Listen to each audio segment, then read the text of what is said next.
First of all, thanks to our hosts. This is really fantastic. And yeah, it's just a really lovely community. I'm going to be talking briefly, again, ask professor to be brief, and this is what you get, about some of the themes I've seen at this conference so far, and kind of tried to stir up a little controversy for our panel discussion later. But the TLDR, that is, if you need to get up and get coffee during my talk, I'm going to be pushing for the idea that we need more evolution on physical systems to really explore notions of embodiment. Brief explainer of who and where I am. I come to conferences like this and I always feel like I'm standing among giants. Union College is a small liberal arts college in upstate New York, just outside of the capital of Albany. We're 3 hours from everywhere else. Boston, Josh up in Vermont, and New York City. I do all of my work with undergraduates. I have no PhDs or master's students or postdocs, and I teach 6 courses a year with no TAs or graders or anything, just to contextualize everything. Also, my students are always looking for PhDs, so if you're hiring, let me know. Okay, speaking of which, all of this work, again, is done by undergraduates of mine. So, brief observation about what I've seen at this conference is it's not an elephant in the room, it's the octopus in the room. With the possible exception of Dr. Niski's excellent talk prior to this, almost everything I've seen is soft robotics. And so it seems like the Embodied Intelligence Conference has become a soft robotics conference. And I remarked upon this yesterday during one of the panel discussions, like, what is it about embodiment that attracts soft robots, or vice versa? Feels like soft robotics is almost the perfect application of these ideas we've all been kicking around for years. So it's no surprise to see luminaries in the field like Fumia and Josh and so many others moving from embodiment to soft robotics. It's all a lot of the same stuff. Okay, the typical so when we talk about soft robots, the typical design loop, if you will, still relies heavily upon empirical trial and error, usually done by postdocs or grad students, right? We conceive of designs, we test the designs, we evaluate how good they are, and we test them again. And this design process takes a huge amount of time, and sort of we're constrained by human biases and preconceptions about what our soft robot should look like, or our soft material. So, evolutionary algorithms to the rescue, right? Why do it yourself when we can have an algorithm do it for us? So mostly what I'm talking about is being able to use evolutionary algorithms to automate this soft robot design process. I'll skip the explainer about what evolutionary algorithms are, because I'm preaching to the choir here.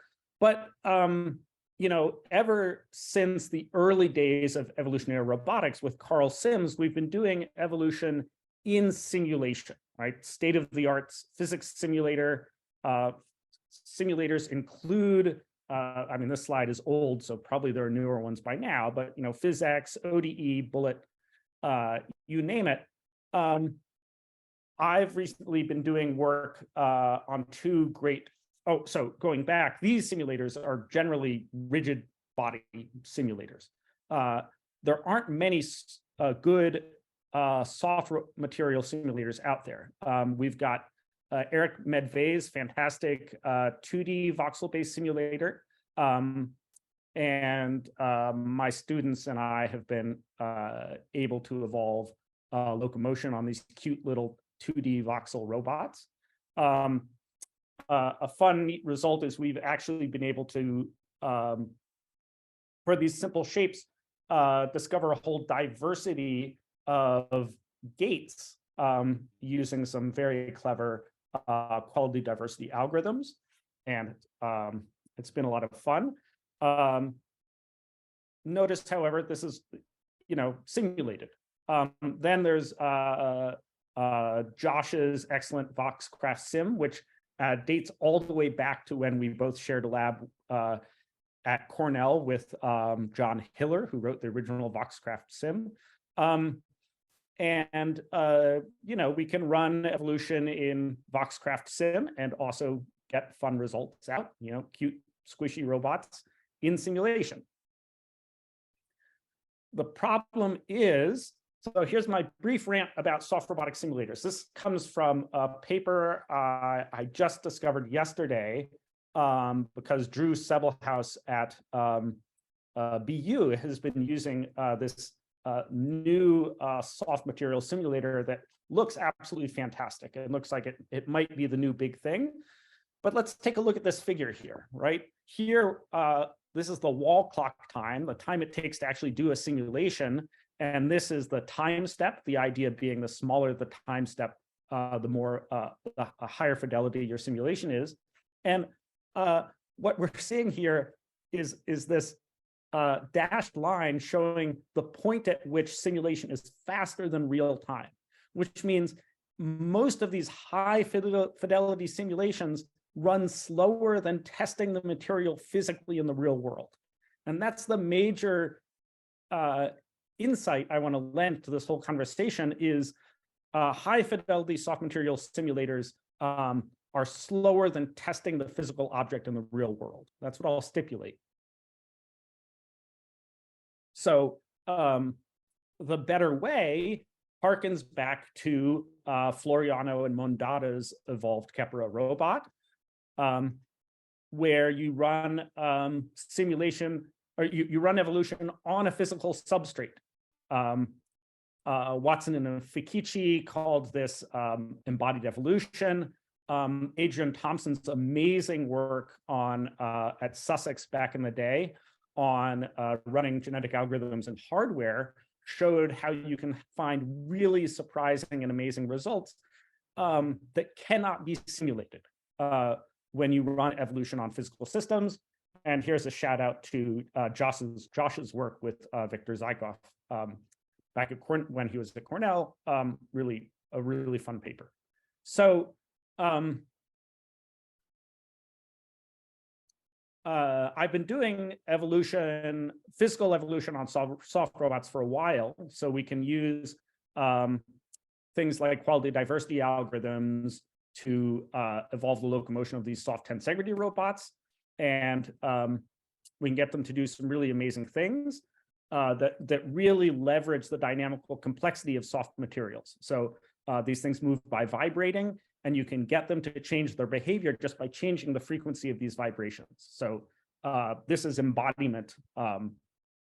This is the literal embodiment of embodiment, right? It's the mechanics, the dynamics of the system changing as a result of something like vibration. Okay, so we're moving on now to silicon soft robots. Again, thanks Josh for this fantastic toolkit. My students are now able to build and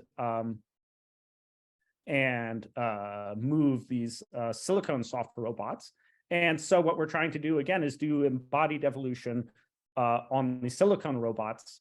But the sort of the big idea I want to get at is, can we use this for material design and for designing robots in the first place, not just optimizing their behavior? This harkens back to my 2000 and mumble thesis on evolutionary fabrication. Can we attach genetic algorithms to an actual physical 3D printer and discover entirely new soft materials and soft robot shapes? I actually had a student working on this 10 years ago, where if you can run evolution on physical systems themselves, in this case, a 3D printer extruding Play-Doh, you can get some really surprising and interesting results. And in the years since, 3D printer technology has evolved to the point where I think we can really start thinking about embedding evolution on physical substrates like actual real 3D printers. And that's where I'm going to wind up. So again, if we really want to explore issues of embodiment, we really need to actually do embodiment on physical systems, enough with these simulators. And we've got to unshackle evolution, to borrow a term, to design robots, not just optimize them in physical substrates. So thanks again. Thank you, John. Yeah. Lots of provocative food for thought. I'm sure that will light the fire for the discussion after Giacomo's talk. Giacomo, floor is all yours.